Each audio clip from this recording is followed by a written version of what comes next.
Welcome to Refused Flank, a wargaming podcast exploring the intersection of competitive excellence and narrative storytelling potential. Excellent. I wonder if I was already recording and I stopped, so we have a bunch of dead sound and then nothing. But anyways, let's just dive right back in. Okay. So hey, this is Cam. And this is Grant. And this is Refused Flank. We're going to be talking today about Warhammer Fantasy Battles 6th edition again, kind of rounding out our little module, so to speak, on this system. And we're going to be talking about forgotten rules, common mistakes that people make, at least that we've seen in our games and the group that we game with the most often. But yeah, in a system as complex and old as Warhammer Fantasy Battle 6th edition is, there's going to be those things, these little quirky rules. There's just a lot of the rules. So I think it's definitely not what somebody would call an elegant, streamlined system. 6th edition is probably one of the more dense systems that there is. Just the movement rules alone could really... I think you could write a Tactica on that and like just figuring that out and how to remember it. So yeah, and I really think somebody should, because I think that especially for newer players getting into it, there's a lot of nuance there that would be really helpful for new players to be able to just sort of like read up a primer on things to be aware of. Things like, redirecting charges really comes down to just the movement phase and things like that. So, having a sense of, am I actually in their flank or am I still in their front? Because that's something that often... you can kind of see one way or the other, but when you actually get the little gauge out, it's actually the opposite. But now we're getting ahead of ourselves. But anyways, we're just going to do kind of a little back and forth, sharing some of those things that we've encountered.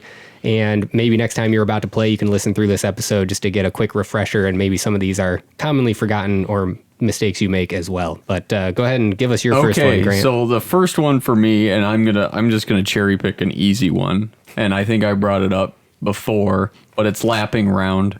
This is unique to 6th edition. I can't remember if it's in 5th, it might be, but to my knowledge, it's unique to 6th. And this is just for those who don't know, when you win combat, you can pull off 2 guys from the back rank and then put them along the side, thus getting a flank bonus. But a couple more attacks. And a couple more attacks at the possibility of losing a rank bonus or whatever. I've criticized this in the past as being fiddly, especially just given the nature of a lot of these Warhammer Fantasy models being particularly difficult to rank. Not always the case, of course, but in a lot of cases, in my experience. But partly because of that, but also because it's not always the right move, I find. I just forget about it. Plus... it's not in any of the other versions of the game. So if you are kind of like us, who, I don't know about you, Cam, but you've probably watched an Old World Battle Report. You've probably watched an 8th edition Battle Report. You've probably seen, occasionally other versions of this game get played, and this never happens. Yeah, ever. And in most of the 6th edition Battle Reports I watch, it doesn't happen. Right, because I think they forget too, because the media around, it's just never really discussed a lot, it feels like. Yeah.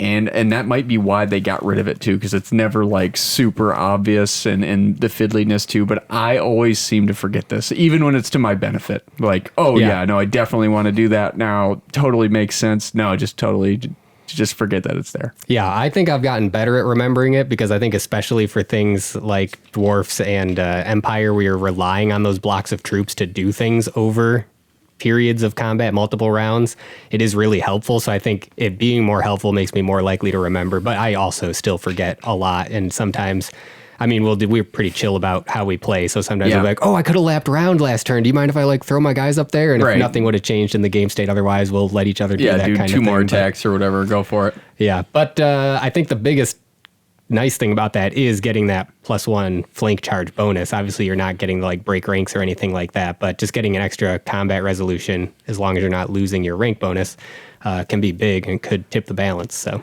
right, and it's one of those things too, where 6th edition, as we've discussed before, has such low kill rates. Generally speaking, obviously there's exceptions, but generally speaking, low kill rates. That 1+1 or getting those extra 2 attacks might tip the tide in your favor. Exactly. Whereas you might have lost by 1.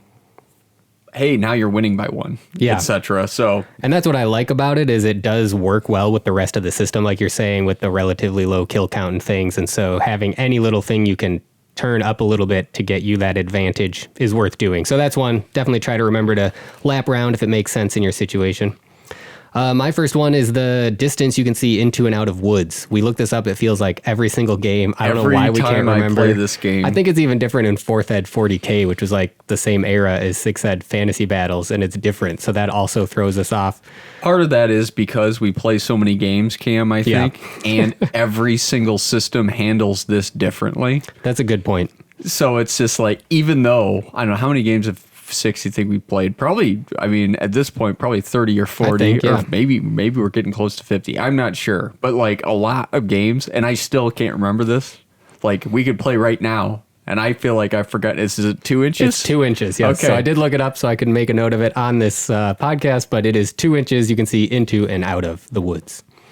But that's interesting because that's like complete line of sight blocking after the 2 inches. So there's a lot of good things you can do with that. It is important to know because, for example, if you want to deploy some range units, a cannon, something like that in the woods, but depending on where it's positioned in reference to your deployment zone edge, you might not actually be able to put it in a spot where it can see out. And so you might need to move it the first turn, things like that. So it's important to remember also things like deploying scouts. That blocking line of sight is important for where you're allowed to deploy scouts.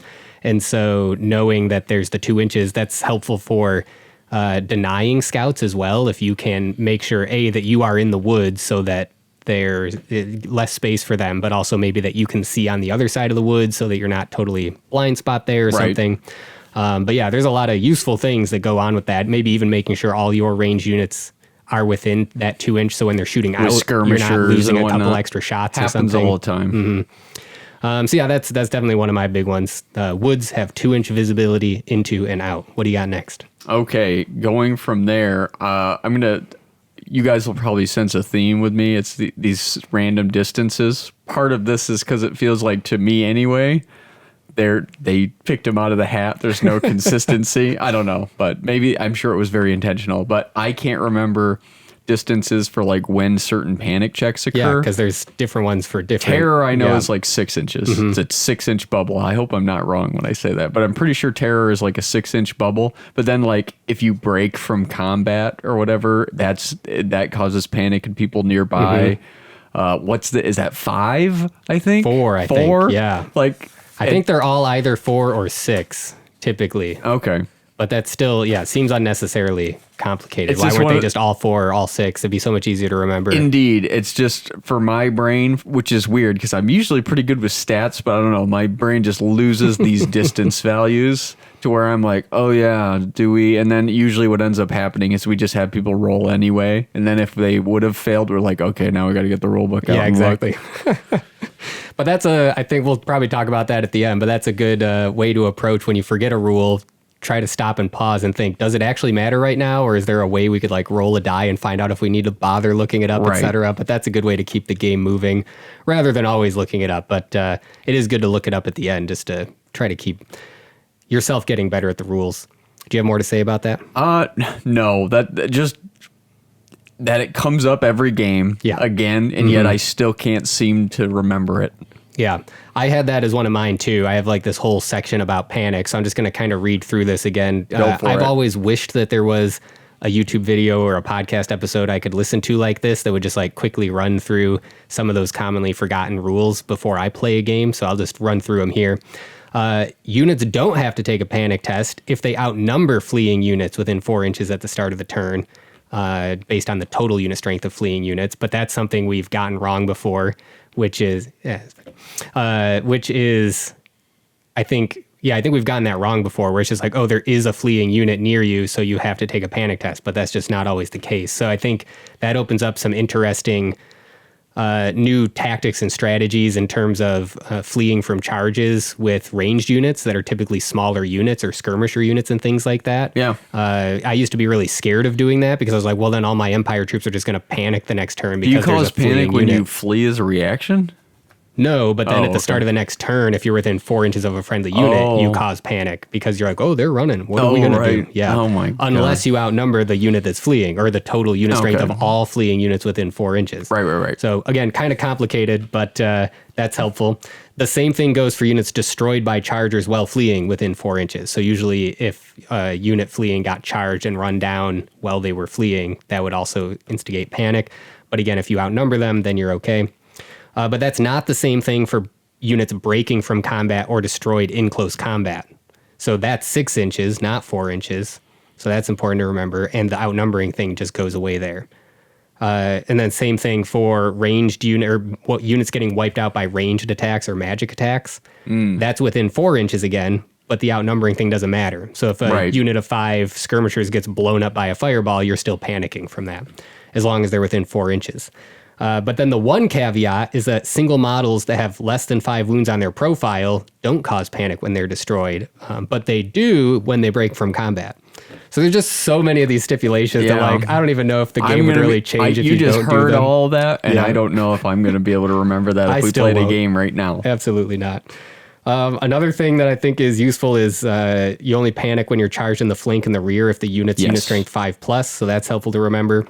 One thing that I didn't notice, so maybe correct us in the comments if you know somewhere that this was clarified, but I think even skirmisher units that are unit strength 5 or higher will cause this panic test charging into the flank or rear. If they're 5 or more? Yeah, because I couldn't find anything that didn't allow that to count for skirmishers. Does the rule stipulate, and we're doing this live, does the rule, and we don't have the rule book in front of us, does the rule stipulate that it has to break ranks for this to happen? No, because the skirmishers can't do that. Right, and that is explicitly stated, but I couldn't find anywhere that it explicitly stated that skirmishers don't provoke the panic test for being unit strength 5 or more. So again, please correct us if you know where that is, what FAQ or annual or whatever that's shows. Tell me why dryads are good. But if that's true, then that's skirmishers charging into the flanks are even better, and that might be a reason even if I'm going to lose that combat, I might still just try to get you to panic and see what happens. Indeed. And then there is no panic for miscast or misfire destruction of a War Machine? War Machine, yeah. And that was in the FAQ. Okay. So I think that's helpful to point out as well. I wonder if that was just a total, like, somebody turn 1 Empire, like top of turn 1, misfired, like with a cannon in the middle of their army, and then their unit with their general rolled double 6 and then fled off the table. Yeah, I wouldn't be surprised. Or something like that. And then that can't happen. Somebody was like, this is not good. Yeah.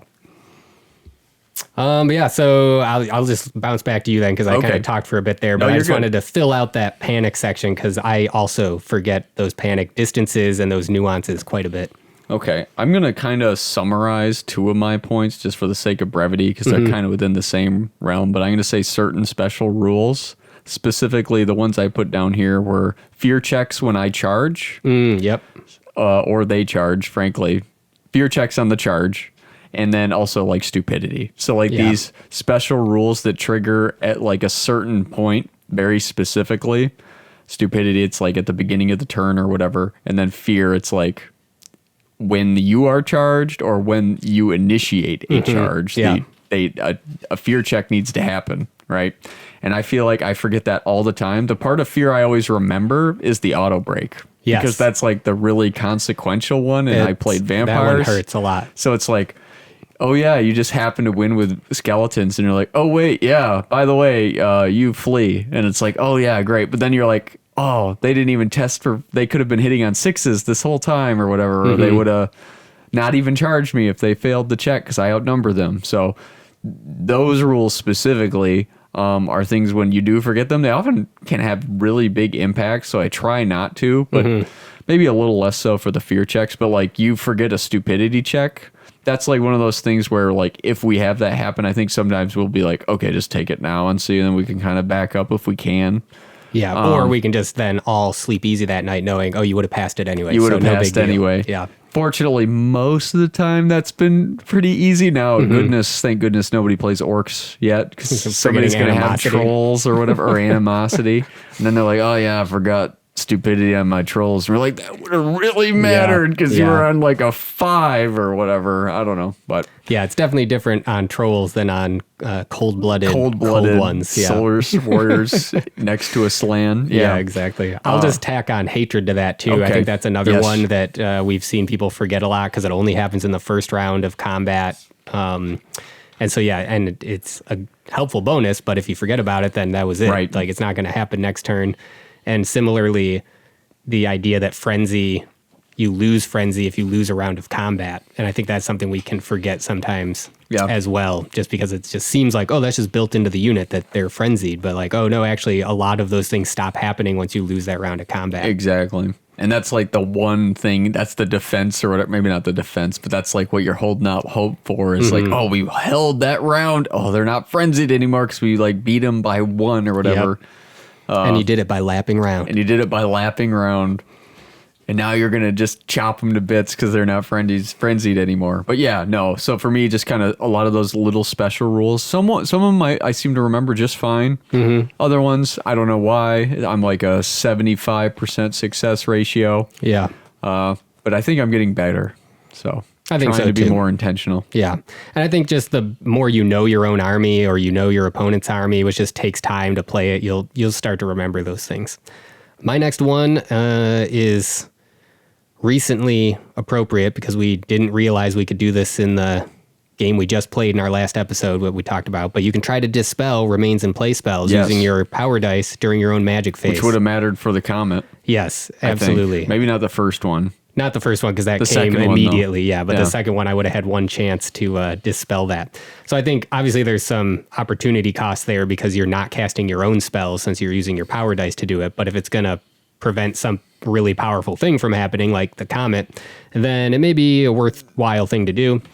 And I think that's interesting that I forgot that because I play with like Curse of Years a lot, and I'm always reminding people, by the way, you can use your casting dice to dispel this if you want, because I kind of want them to try and take it out and waste their casting dice because I'm like, I'll just recast it next turn. Yeah. Well, I think part of it is neither of us realized that the comet was technically a stays in play or remains in play That's spell. probably it. Yeah. I think that's the first time I've ever cast that spell, and it was Woo. Yeah, but I think also it's worth noting that is dispelled at the spell's original minimum casting level, not whatever they rolled to cast it. So it does get easier typically to dispel in following turns as well. So that's another thing to remember along with that.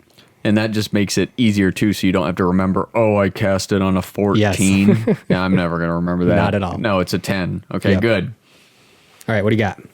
Okay, well, from there, what was I saying? I did special rules. Then I'm going to say certain, kind of going with that, certain spell effects.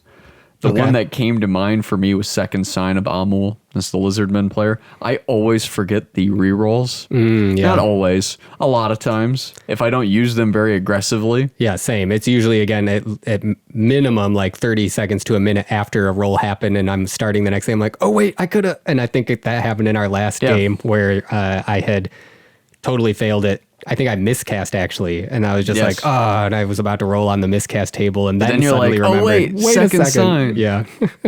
But stuff like that. It doesn't have to just be second sign. There's tons of, I guess I would call it maybe like augments. Is what later Warhammer Fantasy would have called this. But stuff where you like buff a unit. Yeah, Portent of Fire was another one that I forgot one turn where I could have been rerolling ones. For some reason, it's easier to remember for me, the ones that debuff the opponent. Maybe that's just a mindset thing. Yeah, but when you're thinking about your own units, I'm like, oh yeah, I reroll one. Like it just doesn't. Yeah. Don't think about it. But stuff like that, I sometimes struggle to remember. Sometimes I do fine. And I remember saving Second Sign one time against the Bretonia player. And in a game we played, using it specifically because I knew I was going to be losing combats just for break checks. Yeah, which is a great use in general. Yes. So being very intentional, okay, I'm going to lose these, but I'm going to try and use it with combination of cold-blooded to just, and it worked a little bit too, actually. So it was a cool strat. Nice. My next one is that musicians give you +1 leadership when attempting to rally. Why didn't I write that down? Yeah, because you forgot it. Yeah, you're right. Usually we just think about musicians being the thing that tips the balance in a tie if only one unit has the musician. But they're really helpful when you are trying to rally because you're rallying at your full leadership anyways, and then you get that extra +1. It's just one more way that you're going to maybe stay in the fight, which can be really helpful. And then that means it can be helpful to take on units that maybe you wouldn't typically put command models in, like a ranged unit. But if you know you're going to flee from a charge with them, because that's kind of their purpose is, being in front of the main battle line and running when they get charged kind of thing.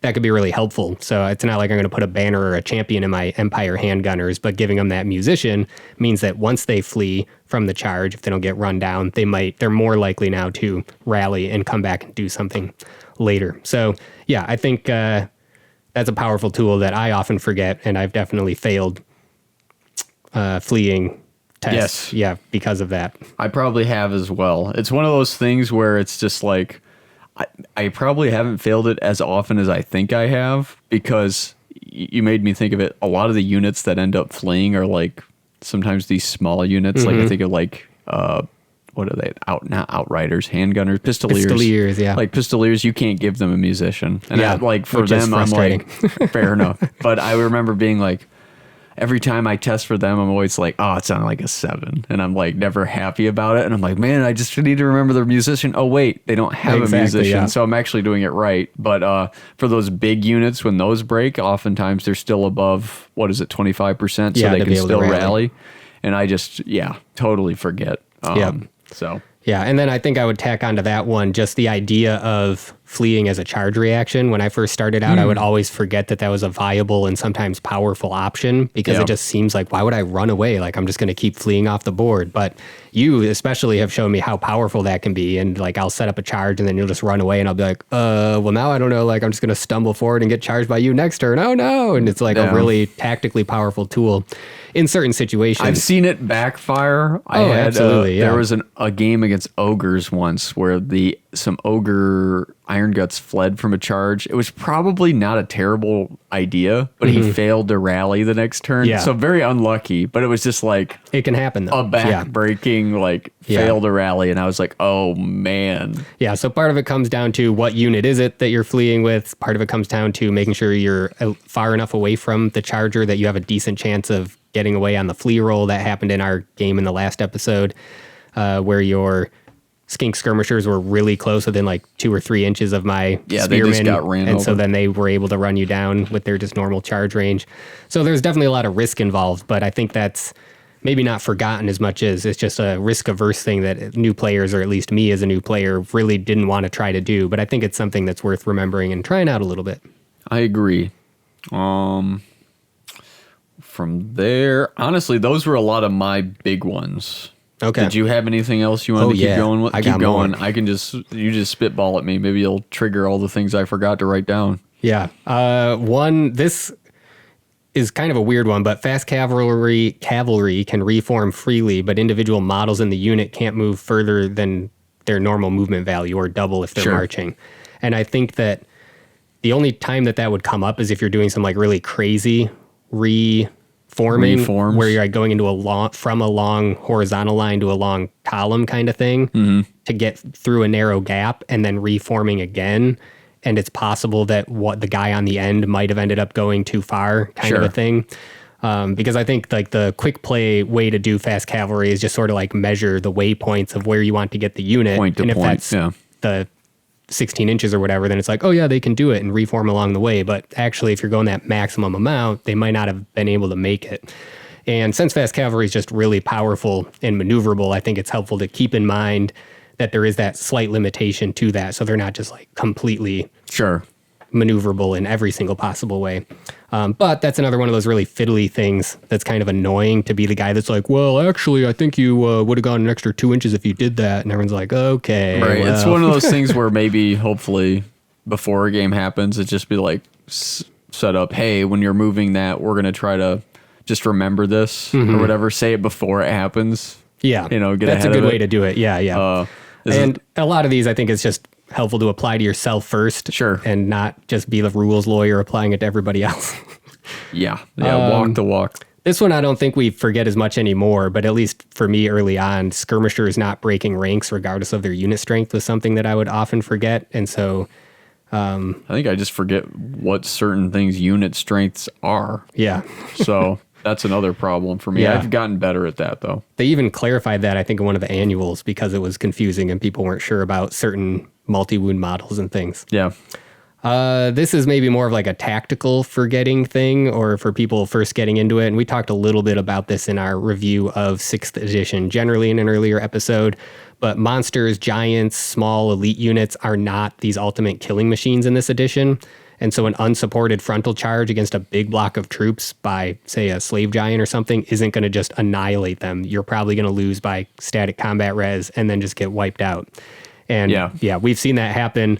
I've been behind that, but I think some of that just comes from this dissonance between I have this gigantic model and it looks like it should be able to just stomp anything in its way, but that's not actually how the rules reflect it. And some of that comes from using proxy models or models that aren't intended for the system and things like that. But even so, I think there's 6th edition toned back heroes and monsters quite a bit anyways. Yes. And so I think that adds to it also. But it's pretty common for us to see, and again, for me to think like, oh yeah, my heavy cavalry elite knights are just going to charge into this big unit and then break them. But then, I actually only get 5 attacks with my 5 swordsmen or knights, so it's not going to do that much. As we played more and more, I think we continue to put our heavy cav to the flanks more and more, for better or for worse. I think sometimes we've had games where it's like, the knights did nothing. Yeah, but it's because we've learned the hard lesson of if you run them up the middle, you just run into a big brick and then they don't win.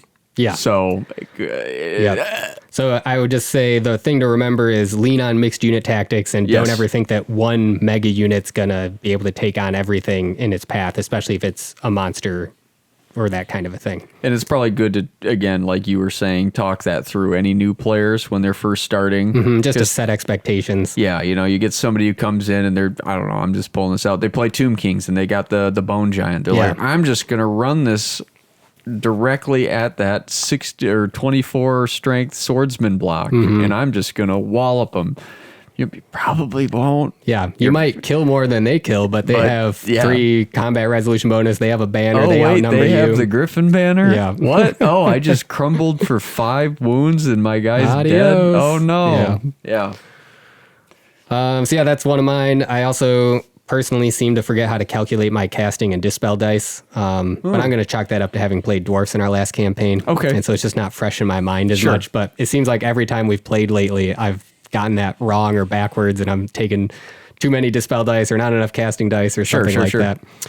So that's something just to confirm. I like some people on YouTube battle reports do a really helpful thing where they like out loud say what is giving you your power dice and dispel dice each turn, just so that you're like verbally going through it. And I think that's helpful to just drill it into your own brain. Sure. But also for you and your opponent, just to make sure you're both on the same page about how many dice you're getting, especially over time if you're like losing a wizard and you're not going to be getting as many or things like that. I think it's just a helpful practice.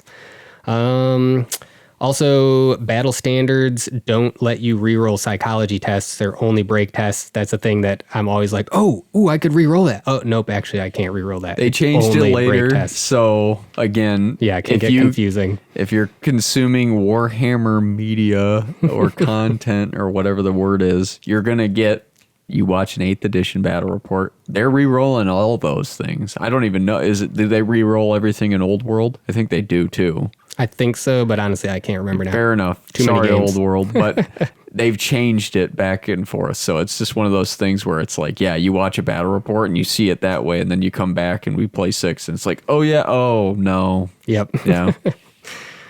And you always obviously you want your things to do more things. So of course we're going to until it's on your opponent, and you're like, nope, it doesn't do that. Now I remember.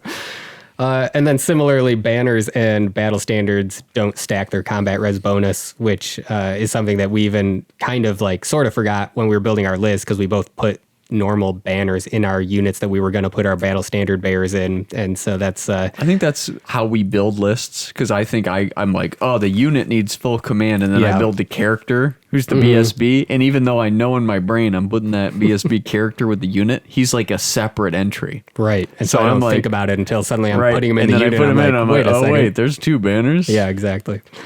Well, that was all of mine. I'm sure there's others that I forgot because they're easily forgotten. But I think we wanted to move in now to just some strategies for getting better at these rules, remembering them a little bit more. So what do you have for that, Grant? Well, I wanted to jump off because you said something that I thought was interesting. You talked about just 2 seconds ago, you were like speaking out what you're doing with the dice. Yeah. And that was going to be something I was going to say. It's like it makes me think of certain card game players. They'll really announce all of their actions. Yeah. And they'll say, I am playing X, paying this much mana or whatever, doing Y, and everything's verbalized. Mm-hmm. I don't know if we always, as wargamers, do the best job doing that. It's just like, okay, 20 attacks, okay, hit on 4s, and they're kind of picking it up, and then you just go really fast. And then a new player's like, I have no idea what's going on. He's just rolling dice and picking up numbers. It sounds like the a foreign high ones language. seem better. Yeah. But I think, like you mentioned, hey, okay, I started with this list. I've got 2 Dispel Dice base. I'm going to get 1 more for my level 2 wizard and 2 more for my level 4. That gets me up to a total of 5. That's how I got to that number. Hey, I'm marching this unit up. I'm going to move up 6 inches, and then I'm going to wheel 2. Boom. The other person's seeing it. Hey, I'm moving up into the woods. I'm announcing that I want to try to get within 2 inches of the forest edge. That's my intent here. Yeah. Do you agree? Does it look like I actually am? Yeah. Right. Like, what do you think? Kind of involving them so that when, it comes to the shooting phase, you're like, there's hopefully none of that. That guy's 2.25 inches out. He can't see. And it's like, well, I announced like my intent, Yeah. And so I think announcing, going through your actions, hey, I'm taking the stupidity check. Here's why. This is what I need to succeed. Then you tell everybody, or rather your opponent, what you're doing, and then hopefully they learn by proxy, and then they can remind you. Yeah, and I think that that's also just a really courteous way to play, so that there's not misunderstandings or moments where you feel like somebody is trying to pull one over on you, that sort of a thing. And so in addition to helping learn the rules, I think it's just a kind way to play, to be kind to your fellow wargamers. Indeed. One that I came up with while we were kind of chatting here from something you said, which was the different special rules or spell effects and things like that. I think something that can be really helpful is getting tokens of some kind that represent those things. And that could be as simple as, maybe just like a little scrap of paper that you wrote something on that you put near the unit. Or, if you have a 3D printer or something, it's easy to design things in Tinkercad. It's free online design software. And you can just type on a little circle or a square, and then that could remind you that you're getting this bonus. And I find those types of things helpful. We've done that a little bit. I mean, usually we end up just putting like a dice near a unit. We need to do more. We need to do it more. We'll put like a dice near the unit and then hope that reminds us what it was. But sometimes I don't remember why I put that dice there. Do you remember why I put that dice there? Yeah. Was that a wound counter? Yeah. I think in our last game, I did print some spell cards. Somebody on the 6th Ed Facebook group made a bunch of like spell cards for all the lores that have cool art and everything. So check those out if you don't have them yet. They are nice. But I just put the card like on top of the unit because I was like, I need to remember to get those reroll ones. So I'm going to just set the whole card on top of the unit so that I remember. So anything like that you can like put a little play aid out that's going to help you do that. Maybe having like completely different dice for your second sign of Amul rerolls or something like that are like a different size or something. You can like set those off, and that maybe helps remember. Bouncing off of that, you used a word that I wrote down. You said player aid. I also was talking about tokens, but this I'm going to say it a little bit more specifically. So this is coming from like board war games. We've played a few times, and maybe I have I don't know how much experience you have with some of these really complicated hex and counter stuff. Okay. But essentially a lot of these games, like from GMT, Compass games, those sorts of things, if you're listening, you know what they do. They'll have these player aids that just very line by line explain the phases of a turn, and it'll just be on like a piece of like cardstock. Yeah. And it's like almost like, and a war game rules like Warhammer 6, I think even might have this in the rule book laid out, but it's like a physical thing you have, and you could put it on the table by you and be like, okay, we're going down the command phase. Okay, first thing I need to do, stupidity. Or whatever, right? Okay, and then, we've done, does anything have stupidity? Nope. Okay, next thing. Declare charges. Okay, do I need to charge anything? Lays out the whole like turn so that theoretically you don't need to forget anything if you actually are consulting it. Yeah, and I think that's especially helpful when you're starting out. Eventually you'll get enough reps under your belt that you start remembering some of those things, but then you'll have it to refer back to. I know that we ran into an issue in some recent game where we were trying to determine, like, is this a start of turn effect, or is it happen in the movement phase, or like when would this exactly happen? And so we had to go back and look that up. But if we had that quick reference sheet kind of play aid laying everything out, that would help. And that might be something that probably maybe doesn't exist. Maybe it does for 6th. I'm not sure, but that might be something that take 45 minutes to write up something or whatever, and then just have that printed out and laminated or something, you know, and then you could just be like, hey, share that at the table, especially with new players. Hey, this is kind of the order of play. And it's like, hey, for charges, it's like declare charges. Is there fear? Do fear check, you know, etc. like that. It's just kind of building that in. And then when you're playing too fast and loose, you know, that's when you forget those things. But if you just kind of have that in your back pocket, like, what was I doing again? You look at it, you go, oh yeah, we got to do this, this, and this. Yeah. And I've found that helpful. Yeah, I really feel like we should make our own custom quick reference sheet that has some of these things we just said we always forget, that are just like reminders of these specific absolutely things. Absolutely correct. We probably should do that. All those distances, etc. Put that in my rule book right in the front. Shoot, you just said something that triggered something in my brain. Quick reference sheets. I can spitball if you need more time. I don't know. Just go ahead and do your next one. Okay. For the next thing I was going to say was, especially for 6th edition, slow build-ups in learning the game. Don't start at 2K, I don't think. Now, I don't know how many people actually do that.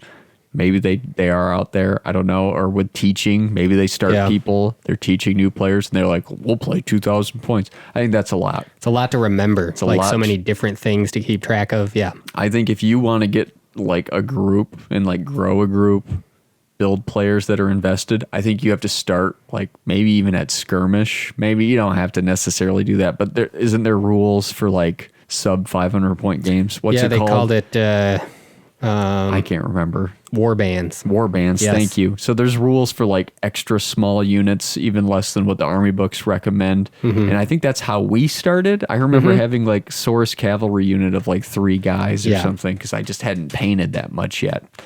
And it's one of those things where I think if you lower the barrier to entry and how much you need to remember, you can build up kind of the learning, so to speak, and thus remembering and building those habits.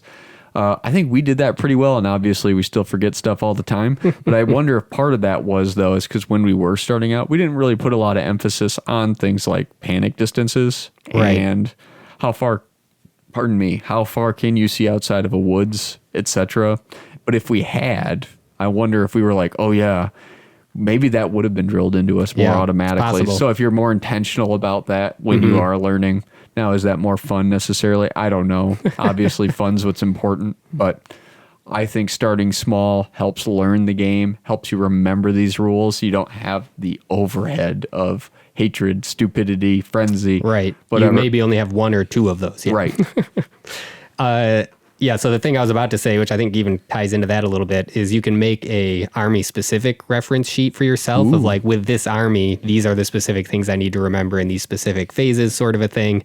And that could be helpful. I like making printouts of all of my unit stats that I type up in Excel every time before a game, just so I can have that printed out. And that way it already has calculated what their armor save is. It already has bonuses put in the little notes section, that sort of a thing. And that helps me speed up my play, because then I'm not like trying to flip to the back of my army book or like remember like, wait, but did they take does the shield make their save? I can't remember. So it's all just right there. And so that's another spot that you can also then put some of those special rules that maybe you sometimes forget. I was doing that for our 4th Ed 40K game. So my orcs, I have like, what does the Furious Charge rule do? What does the Mob rule do? Those sorts of things. The Law rule. What is the stat of the big shooter versus the normal shooter? Yeah, because it just saves flipping, and it's just, I can just keep it right there. So I think, just doing your own sort of custom reference sheet can be helpful, because it'll minimize the amount of information that needs to be on there to only the pertinent information for your army, for your units that you took, and that can be helpful. But also, you're talking about the starting small, I think, helps with remembering the rules because it's a easier on-ramp. But I think the same goes for the hobby side of things. We've done a lot of slow grow campaigns, and that's been to onboard new players, but also for us to online new armies, because then we can slowly build that. We really like to play with fully painted armies, And so I think the slow grow campaign helps you do that more often. We still sometimes play with unpainted models, but it just means that there's less likely to be those unpainted models. We're more likely to have the fully painted, cool looking battlefield, which that spectacle is a big part of wargaming for me. So I really appreciate that. But doing that slow grow kind of approach can really help, whether it's a campaign or just, the games that you're playing. You're just like, next week we'll do it at 750 points or whatever. Right. I think building that in is a really helpful on-ramp. And I'll mirror that too, because for me, I think I came from the more of like, who cares? Yeah. These are game pieces. Less this is I don't know. It was all about the game. It's less about the spectacle. It's less about the story and all the hobby side of it.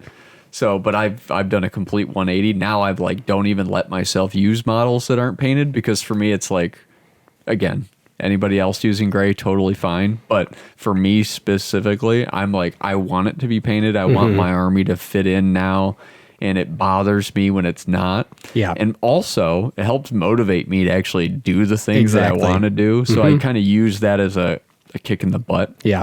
Because otherwise, if I just could play anything, I would paint way less and probably less often. I'd probably be a worse painter too, because I don't get the experience, the reps. Yeah. Just from these armies alone, Cam, I've probably painted like, oh my God, I've painted like hundreds of miniatures in the last few years. And I feel like I've gotten a lot better. So. Yeah, I think we both have, just from painting so many models for these, or at least faster. I've gotten faster and at least maintained my quality level. I think I'm faster in certain things and I'm still just as slow in others. So. Yeah, definitely depends. But yeah, I think that you brought up something that I think is important to focus on briefly, which is the idea of gatekeeping. I think it's easy to want that fully painted immersive experience and then tell new players that they're not allowed to play with gray plastic. So I thank you for bringing that up, that like, yeah, it's absolutely okay if somebody else is going to bring stuff that's not painted, because they just may have different expectations and desires of what they want out of this experience. So that's something that's definitely good to apply to yourself first. Lead by example. Maybe when they see how cool your painted army looks, when it never has any of that gray in it, they're just inspired to paint more themselves.